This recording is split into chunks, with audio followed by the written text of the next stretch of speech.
ना हूँ संजुलता नायक आदिवासी एक्टिविस्ट आेनटा भी गोटे दुखद घटना आज घटी जाइए जे शबकू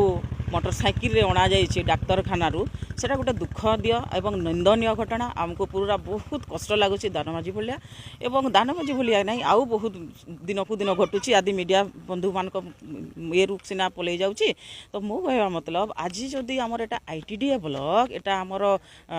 आदिवासी अंचल ये आमर पीएससी आमर मुद्राजोर रे सबुदिन मीटिंग बसुची सबुदिन आसुचंती आमर स्वास्थ्य मंत्री भी आसुचंती बुझुचंती आमर जिला को जिला कलेक्टर भी बुझुचंती किंतु गोटे दुखर कथा एथि शववाहक गाड़ीटे नाही किए जदि मरी जाऊे से सबुदिन नीतिदिनिया जे से मोटरसाइकिल रे आणुचे मोर भी एमती दिने घटना मु भी निजे आनी मोटरसाइकिल रे कहार कथा कहबी किंतु ए घटनाटा मु निंदनीय एथिले करूची जे ए अंचल को शिल्पांचल बोलिकी घोषित करा जाउची पुणे आमर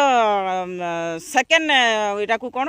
इंडस्ट्रियल इंडिया बोलिकी आमर कहउछंती जेहेतु वेदांता अछि किंतु दुखर कथा एथिरे दायी होछंती एमएलए दायी होछंती जो माने नेता मंत्री अछंती से माने दायी अछंती मुख्यमंत्री भी दायी हेबे जे से जने आदिवासी हेकरी एवं स्वास्थ्य मंत्री से भी जने तो ऐसी लोक से स्वास्थ्य मंत्री भी जने हेकरी को जगार को हॉस्पिटल रे कौन अच्छी कौन नाई एटा भी तो चिकित्सा करबा कथा आ खाली तांकर भितरे बापचा लड़ाई होछंती तांकर पार्टी पार्टी मध्य एटा गोटे निंदनीय कथा तेणु जिते जल्दी हो पार कलेक्टर आज्ञा आमर स्वास्थ्य मंत्री एमएलए आज्ञा आमर पीएससी को बा आमर